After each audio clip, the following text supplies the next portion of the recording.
Bismillahirrahmanirrahim. Elhamdülillah ve salatu ve selamu ala Resulillah. Allah Teala'ga çeksiz maqtoolor bolsun. Maqtoonun iyesi bir gana Allah subhanahu wa ta'ala. Ezeltiden maqtoого татыктуу zat жана түбөлүккө мактала турган эки дүйнөнүн кожоюну, бүткүл ааламдардын падышасы. Ал зат сиз менен бизди жаратты, жашатты. Сиз менен бизге көптөгөн жакшылыктарды берди. Бүткүл ааламдын Allah subhanahu wa ta'ala пайдасын биз үчүн гана жаратты. Ошондуктан сиз менен биз Allah subhanahu wa ta'alага көптөгөн шүгүрлөрдү айтышыбыз керек. Allah subhanahu wa ta'alаны ыраазы кылганын аракетин кылып, Allah subhanahu wa ta'alаны көп-көп мактап, Аллага жага турган жакшы иштерди көп-көп кылып, Аллахка жакындап калышыбыз керек. Себеби пайгамбарыбыз саллаллаху алейхи ва саллам берекелүү хадисинде айтат: "Ман баттаа бихи амалуху лам юсри' бихи насабуху."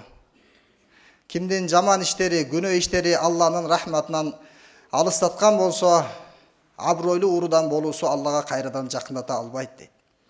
Мейли ким болсун, эгерде жашоосунда Аллахтын өкүмү болбосо, Allah subhanahu wa ta'ala'nın buyruktарını аткарбаса, ал инсан Аллах Таалага жакындай албайт. Аны эч ким жакындата албайт. Эгер анын атасы пайгамбар болсо дагы, эгер анын жакын туугандары ыйык инсандар болсо дагы, бирок бул инсанды эч ким Аллага жакындата албайт. Ата-энеси дагы бул перзентти Аллах Таалага жакындата албайт. Ошондуктан ар бир инсан бул жашоодо Аллахтын ыраазылыгын издеп, жана Аллах Тааланын өкүмдөрүн сүйүнүп кубанып аткарышыбыз керек. Бул жашоодо сиз менен биздин Аллах Тааланын алдында аткара турган бир канча милдеттерибиз бар. Ошондой эле бул жашоодо сиз менен биз өз ара бири-бирибизге бере турган акылар бар, укуктар бар. Ошондуктан биз бүгүнкү мазмунда атанын жана эненин өзүнүн баласына милдеттери, ата эне өз баласына берген талим жана тарбиясы туурасында айтып өтөбүз. Пайгамбарыбыз саллаллаху алейхи ва саллам берекелүү хадисинде айтты: "Баардыгыңар жооптусуңар жана ошол кол астындагылардан силер сөзсүз түрдө сураласыңар" деди. Эгерде бир адам жетекчи болсо, ал өзүнүн кол астындагылардан суралат. Эгер бир адам үй бүлө курган болсо, ал өзүнүн үй бүлөсүнүн мүчөлөрүнөн суралат. Апа болсо, өзүнүн баласынын, кыздарынын талим тарбиясынан Аллах Тааланын алдында суралат. Ошондой эле бир адам кызматчы болсо, өзүнүн кылган кызматынан сөзсүз түрдө Аллахтын алдында суралат. Баардыгыбыз жооптубуз, Аллахтын алдында суралабыз. Эми кайсыл инсан өзүнүн милдеттерин Аллахтын алдында аткарган болсо, ошол инсандар эки дүйнөдө бактылуу болот. Аларга эч кандай коркунуч, кайгы капа, кыжалатчылык болбойт. Ата эненин өзүнүн балдарына бере турган бир канча акылары бар. Ошол акыларды качан ата эне мойнунан түшүрмөйүн, ата эне ошол өзүнүн баласынан бул дүйнөдө дагы пайда көрө албайт, акыретте дагы пайда көрө албайт. Allah subhanahu wa ta'ala siz менен бизге перзентти аманат кылып берген. Бул бизге аманат. Аллах Таала эртең ошол перзент туурасында сөзсүз сурайт. Кыяматка чейин бул дүйнөдө дагы жана түбөлүктүү акыретте дагы ар бир инсандын өзүнүн балдары түбөлүктүү рахатка себеп болот экен же түбөлүктүү азапка себеп болот экен да. Бизде ата бабаларыбыз айтып калат го. Эгерде кайсыл бир адамдын бир пайдасы тийсе, элге жерге, бул адамдын атасы ким экен дейт. Атасынан Алла ыраазы болсун дейт. Ушул тарбияга жеткирген, ушул тарбияны берген, ушул балага жакшы адеп акылак үйрөткөн ата энесинен Аллах Таала ыраазы болсун деп бата кылат. Ал кыямат кайымга чейин ошол бата жана жакшылык жазыла берет экен да инсандын амал китебиндечи. Ошондуктан пайгамбарыбыз саллаллаху алейхи ва саллам берекелүү хадисинде айтат: "Адам баласы бул дүйнөдөн акыретке сапар тартканда, ал инсанга жете турган жакшы амалдар бар экен. Ошонун бири баланын ата энесине кылган жакшы амалдардын сооптору тийип турат экен да. Ата эне өзүнүн баласына жакшы адеп берген болсо, андан артык мурас калтыра албайт экен. Эң жакшы сиздин балага калтырган осуятыңыз, мурасыңыз, эң жакшы белегиңиз бул жакшы адеп акылак экен да. Эгерде бала жакшы адеп акылактуу болсо, ал элге жерге пайдасы тийсе, Куран окуса, зикир кылса, жакшы иштерди кылса, элдерге пайдасы тийип өмүрүн өткөрсө, сизге арнамаса дагы, сиздин атыңызды атап дуа кылбаса дагы, бирок сизге сөзсүз түрдө түздөн түз амалдардын сооптору тиет экен. Эмне үчүн? Себеби ал сиздин балаңыз. Себеби сиз аны туура жолдо тарбияладыңыз. Балаңызга пикир кылып, баланын адеп аклагын оңдодуңуз. Эми кыямат кайымга чейин ушул балаңыз канча жакшылыктарга себеп болсо, ошол жакшылыктар улана берсе, сизге дагы сооптор улана берет экен. Бала бул жашоодо атасынан тажрыйба жактан, илим жактан ашышы мүмкүн. Атасынан озуп, атасынан дагы көбүрөөк бир маалымат алып, көбүрөөк бир кызмат өтөшү мүмкүн. Бирок кыямат күнү Аллахтын алдында атасынан сообу көбүрөөк боло албайт экен да. Эмне үчүн? Себеби ал инсандын жарык дүйнөсүнө себеп болгон бул ата энеси да. Ошондуктан биз балабызды ыймандуу туура жолго тарбиялайлы, кыямат кайымга чейин ушул жакшылыктар жазыла берет бизгечи. Канча элдерге илим берсе, канча элдерге кеңеш берсе, канча элдерге жол көргөзсө, канча элдерди элдештирсе, канча элдердин ортосуна касыкты кетирсе, канча үммөттүн башын бириктирсе, канча деген жакшылыктарга себеп болсо, ата энесинин амал китеби бош болбойт экен ал амалдарданчы. Бул кыямат кайымга чейин уланып кете берет. Бул адам жок болгонго чейин бул балаңыздын пайдасы, жакшылыгы тие берет да. Алла сактасын. Эгерде биз балабызга көңүл бурбасак, балабыздын кийимин алып бердик, тамагын алып бердик, дары-дармегин алып бердик, окуттук, чокуттук. Бирок балабызга ыйман, балабызга бул жашоонун максатын, балабызга жакшы амалдарды үйрөтпөй турган болсок, анда келечекте бул инсан канча жаман иш кылса, күнөөсү биздин амал китебибизге жазылат экен да. Бизде ата-бабаларыбыз атасынан наалаты деген сөздү айткан да. Атасынан наалаты дегени атасын Алланын каргышы жасын дейт. Канча тилдерде, канча элдерде сөгүү, мына жаман сөздөрдү айтуу бул ата энесинен башталат экен да. Же атаңды же энеңди дегенден башталат экен да. Эмне үчүн? Себеби бирөөдөн зыян тийгенден кийин, бирөөдөн зыян көргөндөн кийин бул инсандын зыян беришине ата энеси себеп болду. Ата энеси тарбиялабаптыр муну дейт дагы, ата энесине каргыш айтат. Бул кыямат кайымга чейин элдердин каргыш дагы тие берет, жана Аллахтын дагы наразычылыгы боло берет да. Ошондуктан сиздин балаңыз түбөлүктүү сиздин кубанычыңызга себеп болот, же түбөлүктүү сиздин кайгыңызга себеп болуп калат экен да. Ата канчалык бул даражасы бийик. Мына ошол атанын акысы Умар радиаллаху анхунун алдында айтылганда, Умар радиаллаху анху атанын милдеттерин ата энесине ыза берген балага айтып, мына көрдүңбү? Бул атаң канчалык кайгырып турат азыр. Ыйлап турат, өкүнүп, өксүп турат атаң. Атаң ушунчалык эл караган, бети жер карап, өзүнүн баласынан токмок жептир деп, канчалык көңүлү түшүп турат. Сен эми Алланын алдында күнөөкөр болдуң. Сен Алланын алдында жооп бересиң дегенде, баягы бала бир суроону берет да. Аталардын акысы бар экен, бирок балдардын акысы жокпу? Деген суроону узатат. Ошондо айтат, балдардын да акысы бар дейт. Биринчиси жакшы ат коюш керек дегенде, жок, мен атам жаман ат койгон дейт. Жарганат деп ат койгон дейт. Экинчиси болсо, ата өзүнө жакшы эне тандаш керек дейт. Ошондо айтат, жок, менин апамдын эч кандай ата теги белгисиз дейт. Жакшы апа тандаган эмес мага дейт. Үчүнчүсү, бул сага Куран үйрөтүш керек десе, бул атам мага Куран үйрөткөн жок, намаз үйрөткөн жок, келмени, даратты, гусулду, эч нерсени үйрөткөн жок мага. Эч кандай Аллахтын бир буйруктарын үйрөткөн жок десе, ошондо Умар радиаллаху анху айткан экен да. Сенден мурда атаңды биринчи жазалаш керек экен. Сен атаңа ак эмес, атаң сага ак болгон экен. Сага атаң өзүнүн милдеттерин аткарган эмес экен дейт. Ата эне өзүнүн милдеттерин толук аткарсын, балдарын толук акыларын берсин. Аллахтын алдында сиз өзүңүздүн аманатыңыздан кутуласыз. Диндеги улуу алымдар айтат, мынаки балага жакшы ат коюу, балага Куран, шарият үйрөтүү, жана балага жакшы апа тандоо дейт. Биз апа тандаганда кандай тандайбыз? Эркектер кандай аялды тандашты Аллах Тааланын сүйүктүү элчиси айтып кеткен да, пайгамбар алейхисалам. Адам баласы 4 негизде үйлөнөт экен. Тункахул мар'a ли арба. Биринчиси жамалын карайт экен да, сулуулугун карайт экен. Эгер сулуу болсо, мага жакса, көрктүү болсо, мен ошону алам дейт. Биринчиси. Экинчиси болсо, анын байлыгына, анын дүйнөсүнө кызыгып, анын бир пайдасына кызыгып туруп, анан никеленет экен. Үчүнчү адам болсо, ата тегине карайт экен да. Кадырлуубу, барктуубу, тегине карайт экен. Ал эми төртүнчүсү болсо динине карайт дейт. Фазфар бизати дин тарибат ядак. Сен диндүүсүн танда, жашооңдо береке болот дейт. Төрт нерсени карайт экенбиз бардыгыбыз. Ар бир эркек үйлөнгөндө төрт нерсени карайт экен. Бирок ошол төрт нерсенин сулусун танда деген жок. Ата тегинин жакшысын танда деген жок. Жана байлыгын кара деген жок. Динин кара дейт, динин. Анын дини кандай? Анын жашоосунда дин барбы? Аллахтын өкүмү барбы? Алланы тааныйбы, тааныбайбы? Алладан коркобу, коркпойбу? Адеп акылага кандай? Сен ушул динин танда, калганы болсо болсун, болбосо болбосун, бирок сен бактылуу болосуң, жашооңдо береке болот дейт. Мейли. Айтылган төртөө тең табылсын сиздикинде. Нурдун үстүнө нур.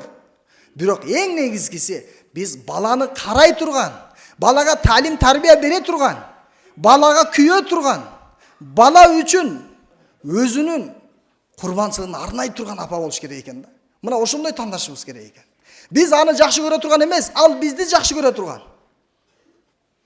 Жана дүйнө үчүн эмес, Алланын ыраазычылыгы үчүн эгерде үйлөнүп жашообузду баштай турган болсок, анда келечекте бизден ыймандуу, жакшы перзенттер чыгат экен да. Диндеги канча улуу инсандар чыккан болсо, мейли, төрт мазхабтын ээси, улуу инсандар, төртөөнүн тең энеси бар, атасы өтүп кеткен жаш кезиндечи. Төртөөнүн тең апасы. İmam Şafii, İmam Ahmed bin Hanbal, İmam Azam rahmetullahi aleyhi, dindegi ulu insanlar, İmam Bukhari, köptөгөн alımlar, бұл апасынын талим тарбиясынан, апасынын ыймандуу болгондугунан ошондой бийик даражаларга жеткен да. Алла субханаху ва таала Кур'ан Керимде мисал келтирет. Дарабаллаху масалан лиллазина кафару имраата Нухи ва имраата Лут. Мен силерге мисал келтирем дейт. Эки улуу пайгамбарлардын аялдарын мен силерге мисал келтирем дейт. Ал кайсыл пайгамбарлардын аялдары эле? Нух жана Лут пайгамбарлардын аялдары болчу.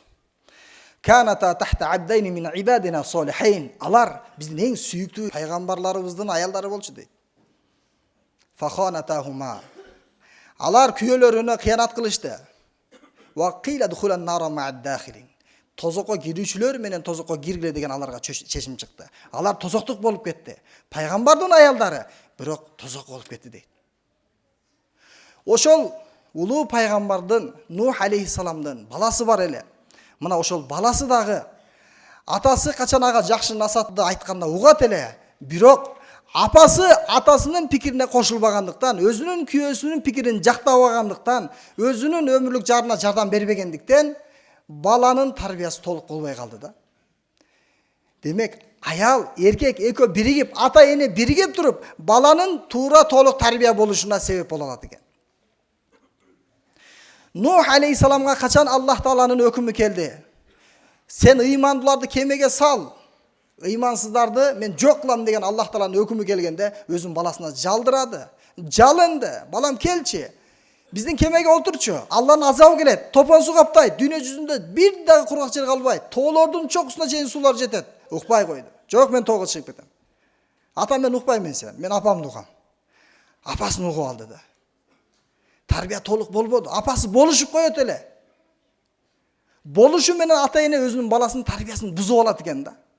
Ата туура тарбия берип атат. Апасы туура тарбия бербесе, баласынын тарбиясы бузулат. Же болбосо, апасы балага күйүп, баласына туура тарбия бергенге аракет кылып атат, бирок атасы көңүл бурбайт да, иши жок. Анда тарбия толук болбойт. Аллах Таала бизге Куранда мисал келтирип атам дейт, үлгү кылып атам мен силерге дейт. Ушундай улуу пайгамбарлардын аялдары, мына ошонун балдары ыймансыз, динсиз болуп түбөлүктүү тозокко кетти да. Нух алейхиссалам Аллахка кайрылып, "Ey Аллахым, ушул балама ыйман берчи. Ушул балам дагы ыймандууларга кошулсунчу. Тозокко кетип калбасынчы, капылар менен болбосунчу" дегенде, Аллах Таала айтып жатат: "Иннаху лайса мин ахлик." Ал сенин үй бүлөңдөн эмес дейт ал. Ал сенин үй бүлөңдөн эмес дейт. Болбосо үй бүлөсүнөн, өзүнүн баласы. А бирок сен үй бүлөңдөн эмес ал дейт. Ошондуктан сиз менен биз балдарга апасы, атасы биригип, балдардын талим тарбиясына пикир кылышыбыз керек. Чогуу пикир кылышыбыз керек, аракет кылышыбыз керек. Имам Бухари рахматуллахи алейхи улуу китебинде айтат, Адабул Муфрат деген китеп бар. Ошол жерде жалаң адептер, жалаң жашоого тиешелүү, жалаң элдердин баягы көйгөйлөрү жазылган китеп да. Мына ошол китепте диндеги улуу алымдар айтышат эле: "Ас-салаху миналлах вал адабу минал аб." Оңдоо, тарбиялоо, туура жолго салуу, ыйман берүү бул Аллахтын иши.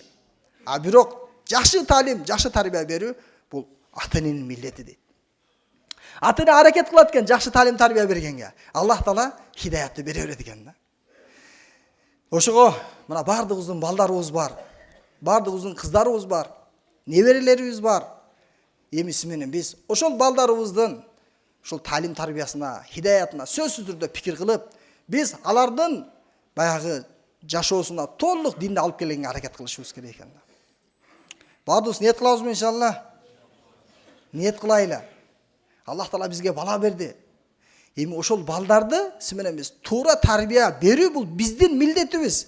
Алла субханаху ва таала бир курап калган, урап калган бир үйдү оңдо деп эки пайгамбарды жөнөт. Муса алейхиссалам, экинчиси Хизр алейхиссалам. Анан ал экөөнү айтты, өкүм берди, силер бир жерде үй бузулуп жатат, ал жерде жетим балдар бар, ошол жердеги үйдү оңдоп бергиле деди. Анан Аллахтын өкүмү менен эки улуу инсан барды дагы ошол курулушту куруп жасады. Кана абухума солихан. Алардын ата-энелери бул солих, таква, ыймандуу инсандар болчу дейт да. Ата-энеси солих, таква инсандар болгондуктан силер урап калган үйлөрүн кайра оңдоп бергиле деп Аллах Таала өкүм берген да. Демек, ата-эне жакшы болсо, бала дагы жакшы болот экен да. Айтат го, жана дарак өзүнүн шагынан алысыраак ийилбейт дейт. Ошол дарактын даны ошол бактын түбүнө эле түшөт экен да. Ошонун мөмөсү мына ошол жакын жерге түшкөндүктөн ошол жерден эле кайра өсүп чыгат экен. Ошондой эле ата-эненин жакшы талим тарбиясынан балдар дагы жакшы тарбиялуу, ыймандуу болуп чыгат экен да. Мына балдарыбызды сиз менен биз колдон келишинче муктаждыктарын бүтүрүп, мына жылдар бою окутуп келдик. Мына каникул учуру да келип калды. Эми сиз менен биз балдарды буга чейин кичине аракет кылат элек. Көзөмөлдөйт элек, айтып дейт элек. Эми каникул болуп калды. Эми сиз менен биз балдардын талим тарбиясына өзгөчө көңүл бурушубуз керек да. Бош калуу бул ал-фарагу бабул маъсия дейт. Бул күнөөлөрдүн эшиги дейт да. Ошондуктан диндеги улуу алымдардын көп окуясы келет. Өзүнүн балдары, өзүнүн неберелери балакатка жетелекте эле Куранды толук жаттап койгон. Эмне үчүн десе, себеби ата-эне өзүнүн баласынын тарбиясына көңүл буруп, аларга күн тартип түзүп, аларды көзөмөлдөп турган экен да. Ошондуктан сиз дагы балаңызды көзөмөлдөңүз. Мейли балаңыз ойнош керек, оюндун убактысы. Жумуш кылыш керекпи? Же сабак окуш керекпи? Кыскасы сиз анын тартиптерин түзүп берип, көзөмөлдөп, балага көңүл бурбасаңыз, сиздин балаңызга эч ким көңүл бурбайт да. Диндеги улуу бир аалым жолдо кетип бара жатса, жаш балдар ойноп жатыптыр да. Бизде жана чүкө деп коет. Ошол жерде жанагы улуу инсанга Умар рахматуллахи алейхиге bir жаш бала келип туруп, чуркап келип туруп салам берди да. Ассаламу алейкум ва рахматуллахи ва баракату. Ва алейкум салам. Анан баягы баланын саламы жакты, талим тарбиясы жакты, сыртка көрүнүшү, кийим кечеси жүрөгүнөн жактырып калды. Анан айтат: "Уулум, сен аябай жакшы, зирек, аябай акылдуу бала экенсиң, жөндөмдүү бала экенсиң, адептүү экенсиң. Эгер мүмкүн болсо сен жаштайыңан Алланын китебин окусаң, Куран үйрөнсөң, намаз үйрөнсөң, жакшылыктарды үйрөнсөң, абдан жакшы болмок да. Мен сага ушул Куран үйрөтүүнү ниет кылдым. Куран жаттаган келеби десе, жанагы бала айткан экен да. 6-7 жашар балачы. Байке, мен Куранды баштан аяк толук жаттап койдум дейт да. Кичинекей балачы, кымындай бала. Анан таң калат да, чындап эле жаттадыбы, жаттабадыбы? Же Куранды билеби, билбейби? Куран деген эмне десе, Куран деген Алланын сөзү да бул дейт. А жаттадыңбы? Жаттадым. Канча сүрө бар? 114 сүрө бар. Кайсы сүрөнү сурасам сен жооп бере аласың десе, мен бардыгын жаттагам, өзеки, такалбай мен айтып бере алам десе, анан баягы улуу инсан Умар рахматуллахи алейхи анан сүрөлөрдү берип баштаптыр да. Курандан кыйын сүрөлөр бар, окшош аяттар бар. Ошол кыйын сүрөлөрдү берсе, жооп берет да. Баягы канаттанат да. Алхамдулилlah. Мен бул балага Куран окутам деп ниет кылсам, а бул бала Куранды толук жаттап алыптыр. Бул тирүү Куран турбайбы? Жакшы. Ким үйрөттү муну сага десе? Бир устазы экен, же дааватчылар үйрөттүбү, же бир алымдар үйрөттүбү, кимдер үйрөттү десе, молдеке имамбы, ким үйрөттү сага десе, айтат, менин апам үйрөттү дейт. Апаң үйрөттү. Ооба, өзү да Куранды толук жаттаган, мага да Куранды үйрөттү дейт. Күнүгө мага расписание түзүп койгон. Мына сен эртең менен турганда муну кыласың, тини кыласың, намаз окуйсуң, Куран окуйсуң, ойнойсуң, бүт баардыгын тең түзүп берип койгон дейт да. Дагы эмне билесиң десе, дагы дуаларды билем дейт. Канча дуа билесиң? Дуа мусулмандын куралы да. Дуа менен Аллах сактайт мусулманды. Дуа менен Аллах Таала жардам берет. Дуа деген бул мен Аллахка муктажмын деген белги да. Аламат бул. Аллах Таалага жакындата турган амал. Канча дуаны билесиң десе, 120 дуа билем деген экен да. 120. Анан айтат, уйкунун дуасын билесиңби десе, билем дейт. Айтчы гана десе, кайсы дуасын айтайын дейт. Кыскасы бар дейт. Орточосу бар, анан узуну бар дейт. Анан узунун айт десе, анан узунун айтып баштаптыр да. Мен окуп жүргөндө, медреседе, илим жолунда жүргөндө жаттаган элем, жаш кезегимде жаттаган элем, бирок эсимден чыгып калган экен. Ошол дуаны жаш баладан угуп дейт, көзүмө жаш алдым дейт да. Ушунчалык апасына алкыштарды айттым дейт, ыраазычылыктарды билдирдим дейт.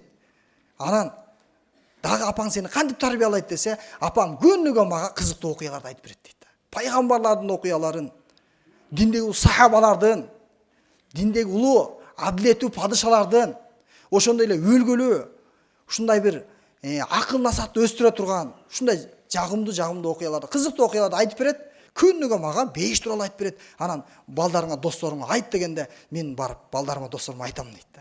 Жап-жаш бала, кылмындай бала да. Ошон үчүн болор бала кичинесинен дейт. Биз баланы күтүп отурбайлы, бала бир аз чоңойсун, бала чоңойгондо мен талим берем, тарбия берем, кечигебиз да.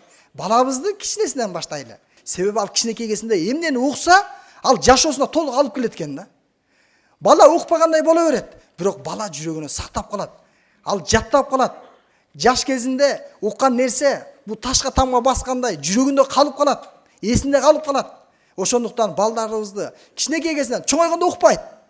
Чоңойгондо сиз менен тартышат, талашат, ойнойм дейт, укпайм дейт. Бирок кичинекей кезинен сиз ага ыймандын көчөтүн отургузуп койсоңуз, уругун, үрөнүн, ал өсөт, өнөт, келечекте элге жерге пайдалуу, элге жерге бир кызмат өтөгөн, эч кимге зыян бербей пайда жеткизген улуу пайгамбарыбыздын үммөтү болуп, улуу Аллахтын сүйүктүү пендеси болот.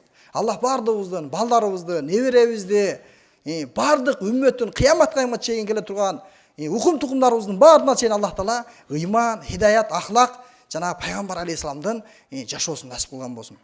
Жазаллаху анна Мухаммадан саллаллаху алейхи ва саллам ма хуа ахлуху би рахматика я архамар.